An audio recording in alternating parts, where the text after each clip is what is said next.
لیکن اگر انسان نماز نہیں پڑھتا، نماز بالکل چھوڑ گیا ہے، وہ کہیں نہ کہیں شیطان کے چکر میں آگے بعض دفعہ شرک کی طرف بھی چلا جاتا ہے۔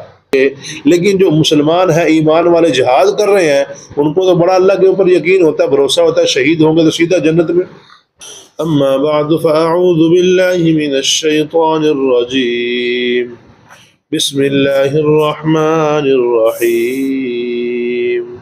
فَإِذَا قَضَيْتُمُ الصَّلَاةَ، پس جب تم پوری کر چکو نماز، فَاذْكُرُوا اللَّهَ، ذکر کرو اللہ تعالیٰ کا، قیاماً کھڑے ہوئے، وَقُعُودًا اور بیٹھے ہوئے، وَعَلَىٰ جُنُوبِكُمْ اور اپنی کروٹ کے بل، فَإِذَا اطْمَأْنَنْتُمْ، پس جب تم اطمینان میں ہو جاؤ، سکون میں ہو جاؤ، فَأَقِیمُوا الصَّلَاةَ نماز قائم کرو، ان الصلاۃ بے شک نماز، کانت علی المؤمنین ہے ایمان والوں پر، کتابا فرض، موقوتا مقررہ وقت پر، ولا تہنوا فی ابتغاء القوم اور نہ ہمت ہارو لوگوں کا پیچھا کرنے میں، ان تکونوا تعلمون اگر تمہیں کوئی زخم پہنچے ہیں، بے آرام ہوئے ہو، فإنہم یعلمون کما تعلمون، بس بے شک ان کو بھی تکلیف پہنچی ہے جیسا کہ تم کو تکلیف پہنچی ہے، وترجون من اللہ ما لا یرجون اور تم اللہ تعالیٰ سے وہ امید رکھتے ہو جو وہ نہیں رکھتے، وکان اللہ علیما حکیما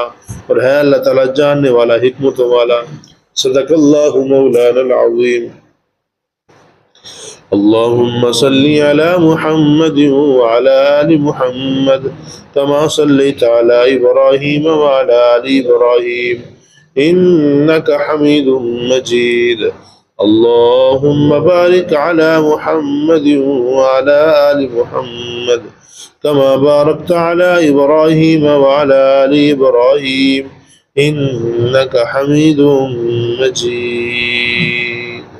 فَإِذَا قَضَيْتُمُ الصَّلَاةَ، پس جب تم پوری کر لو نماز، یعنی نماز خوف جو تمہارے اوپر فرض ہوئی تھی وہ ادا کر لی تم نے، تو فَاذْكُرُوا اللَّهَ اللہ تعالیٰ کا ذکر کرتے رہو، قیاماً کھڑے کھڑے، وقعوداً بیٹھے بیٹھے، وعلى جنوبکم اور اپنے پہلوؤں کے بل، یعنی کروٹوں کے بل، یعنی جیسی بھی جس حالت میں بھی ہو وہ اللہ کا ذکر کرتے رہو، اللہ کو یاد کرتے رہو، اللہ کی یاد سے غافل نہیں ہونا ہے۔ یعنی یہ بتانا مقصود ہے، چاہے جنگ کی حالت ہو، چاہے امن کی حالت ہو، چاہے خوف کی حالت ہو، چاہے سکون کی حالت ہو، جیسی بھی حالت ہو، اللہ کا ذکر نہیں چھوڑنا ہے انسان نے۔ اللہ کا ذکر سے مراد یعنی نماز نہیں چھوڑنی ہے، اللہ کو یاد ضرور کرنا ہے۔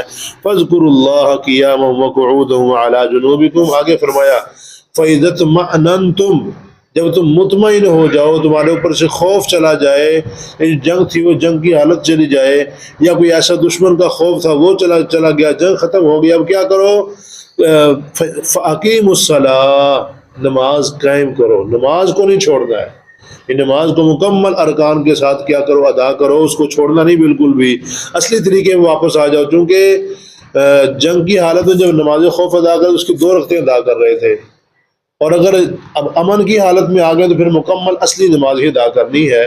آگے فرمایا ان الصلاۃ کانت علی المؤمنین کتابا موقوتا، بے شک نماز ایمان والوں کے اوپر فرض ہے، اور فرض بھی موقوتا مقررہ وقت پر، جو وقت متعین ہے، ہر نماز کا وقت متعین ہے۔ جبریل امین علیہ السلام نبی علیہ السلام کے پاس تشریف لائے، جب نماز فرض ہوئی اس وقت تشریف لائے، ایک دن ساری نمازوں کو انہوں نے نبی علیہ السلام کو پڑھایا، اور آپ نے فرمایا کہ یعنی نبی علیہ السلام کی اس نے آگے امامت کروائی۔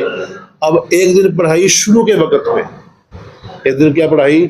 شروع کے وقت میں نبی علیہ السلام کی اس نے امامت کروائی آگے، اور اگلے دن پھر دوبارہ آئے، اب بالکل آخری وقت میں جا کے نمازیں ادا کروائی، اور فرمایا کہ یہ وقت جو اس کا جو شروع والا اور آخر والا یہ نہیں آپ کا، بلکہ درمیان والا آپ کا وقت۔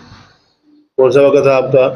درمیان والا یہ آپ کا وقت ہے، تو پھر درمیان والے وقت میں نماز انسان نے ادا کرنی ہے، تو مطلب کتاب موقوتا فرض بھی ہے اور وقت بھی اس کا متعین ہے۔ احادیث میں ہر چیز کا وقت متعین ملتا ہے، احادیث میں موجود ہے ظہر کی نماز کس وقت ہونی چاہیے، عصر کی کس وقت ہونی چاہیے، مغرب کی کس وقت ہونی چاہیے، عشاء کی، فجر کی کس وقت، ہر چیز کا وقت باقاعدہ متعین ہے، یعنی چیزیں متعین کر دی ہیں، وقت آگے ہم نے خود متعین کرنا ہوتا ہے، یعنی ایک اس یہاں سے یہاں تک یہ وقت درمیان والا جہاں مرضی رکھ لو، اسی اعتبار سے انسان آج بھی وقت رکھتے ہیں۔ تو آگے فرمایا وَلَا تَهِنُوا فِي ابْتِغَاءِ الْقَوْمِ، اب جہاد کے اندر جب جہاد انسان کر رہا ہو اس وقت کافروں کو بھی تکلیف ہوتی ہے اور مسلمانوں کو بھی تکلیف پہنچتی ہے. اب جب کافر چھوڑ کے بھاگے تو اگر جہاد کے معاملے میں جو امیر جہاد ہوتا ہے وہ حکم دے بھائی ان کے پیچھے چلو، ان کا تعاقب کرو، ان کو پکڑو، ان کو بھائی مانو کو بھاگ گئے ہیں یہ، اب انسان سستی دکھائے تو یہ ٹھیک نہیں ہے. مطلب یہاں پہ یہ کہنا مقصد ہے کہ اپنے امیر کی بات کو ضرور ماننا ہے. جو امیر جہاد ہوتا ہے اس وقت کا چیف ہوتا ہے، اس وقت اس کی بات ماننا ضروری ہے. تو یہ نہیں سوچنا کہ ہم جو ہے نا وہ تھکے ہوئے ہیں یا کوئی تکلیف زدہ ہیں، پریشانیاں ہیں اور زخم لگے ہوئے ہیں، نہیں، بلکہ یہ سوچنا کہ ان کو بھی تکلیف ہوئی ہوئی ہے جو بھاگے ہیں، ان کو بھی تکلیف یہی ہے جیسی ہمیں پہنچی ہے، لہٰذا امیر کا حکم ضرور ماننا ہے. ولا تہنوا فی ابتغاء القوم، قوم کا پیچھا کرنے میں سستی نہ کرنا، ہمت نہ ہارنا. ان تکونوا تعلمون، اگر تمہیں کوئی تکلیف پہنچی ہے نا فإنہم یعلمون، ان کو بھی تکلیف پہنچی ہے، کما تعلمون، جیسے کہ تمہیں تکلیف پہنچی ہے. وترجون من اللہ، لیکن تم میں اور ان میں فرق یہ ہے کہ تم اللہ کے اوپر امید رکھتے ہو، اللہ میں ثواب دے گا، اس کے اوپر نیکیاں دے گا، یہ وہ. ان تمہارے ذہن میں کیا ہے؟ اللہ سے امیدیں ہیں کہ ہمیں اللہ جنت دے گا، شہید ہوں گے، اس کا بڑا مقام ہوگا، بڑا رتبہ ہوگا. ہمارے ذہن میں تو امید ہے، لیکن ما لا یرجون، ان کو کوئی امید نہیں ہے. مطلب ان کی ساری کی سارا کچھ جو کچھ بھی دنیا ہے، اگر دنیا ان کی خراب ہوگی وہ سمجھتے ہیں کہ سارا ہمارا خراب ہو گیا. یعنی ان کا سب کچھ دنیا ہے، ان کا اللہ کے اوپر کوئی بھی بھروسہ نہیں ہے، ان کی امیدیں اللہ کے اوپر نہیں ہے کہ مر جائیں گے تو یہ ملے گا، وہ مر جائیں گے، کچھ بھی ان کو کچھ بھی نہیں ملنے والا، حتیٰ کہ وہ تو جہنم میں جائیں گے. لیکن جو مسلمان ہیں، ایمان والے، جہاد کر رہے ہیں، ان کو تو بڑا اللہ کے اوپر یقین ہوتا ہے، بھروسہ ہوتا ہے، شہید ہوں گے تو سیدھا جنت میں، اور وہاں کے اتنے اتنے انعامات ہیں کہ آج تک نہ کسی آنکھ نے دیکھا ہے، نہ کسی کان نے سنا ہے، نہ دل کے اوپر کھٹکا پیدا ہوا ہے. ایسے ایسے وہاں پہ انعامات ملتے ہیں. اور شہید جب انسان ہونے لگتا ہے، اس کا قطرہ خون کا جو زمین پہ گرتا ہے، زمین پہ قطرہ اس کا بعد میں گرتا ہے، اللہ اس کی مغفرت کا اعلان پہلے فرما دیتے ہیں. یعنی جہاد کرنے والے انسان کو تو بڑی امیدیں ہیں، اس کو تو بڑی اللہ کے اوپر امید ہے، لیکن ما لا یرجون، کافروں کو تو امید ہے ہی نہیں. لہٰذا امیر کا حکم ماننا، امیر کے حکم کی اطاعت کرنی ہے. وَكَانَ اللَّهُ عَلِيمًا حَكِيمًا، اور اللہ تعالیٰ جاننے والا ہے، حکمت والا ہے. یعنی اللہ پاک جو انسان کو حکم دیتا ہے، انسان کی طبیعتوں سے اللہ واقف ہے، اللہ پاک جانتا ہے میں نے کیا حکم دینا، اور حکمت والا ہے، کس وقت کون سا کیسے حکم دینا یہ بھی رب العالمین سب جانتے ہیں. یعنی حکمتیں بھی ساری اللہ کے پاس ہیں، اللہ پاک کے پاس ہے، سارا کچھ، ہر چیز موجود ہے. تو اللہ پاک اسی حساب سے انسانوں کو مکلف بناتے ہیں.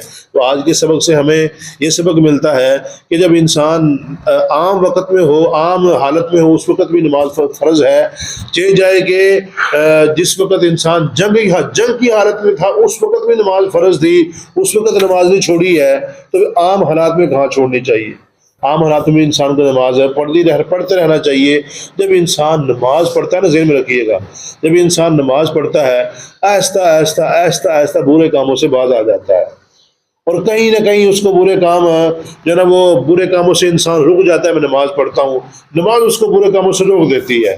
لیکن اگر انسان نماز نہیں پڑھتا، نماز بالکل چھوڑ گیا ہے، وہ کہیں نہ کہیں شیطان کے چکر میں آ کے بعض دفعہ شرک کی طرف بھی چلا جاتا ہے. تو ایمان کی حفاظت کے لیے ضروری ہے کہ انسان 5 وقت مسجد میں آئے، اللہ کے سامنے حاضر ہو، تو اس کا عقیدہ بھی درست رہتا ہے، دوسرے اعمال بھی درست رہتے ہیں. اللہ پاک سے دعا اللہ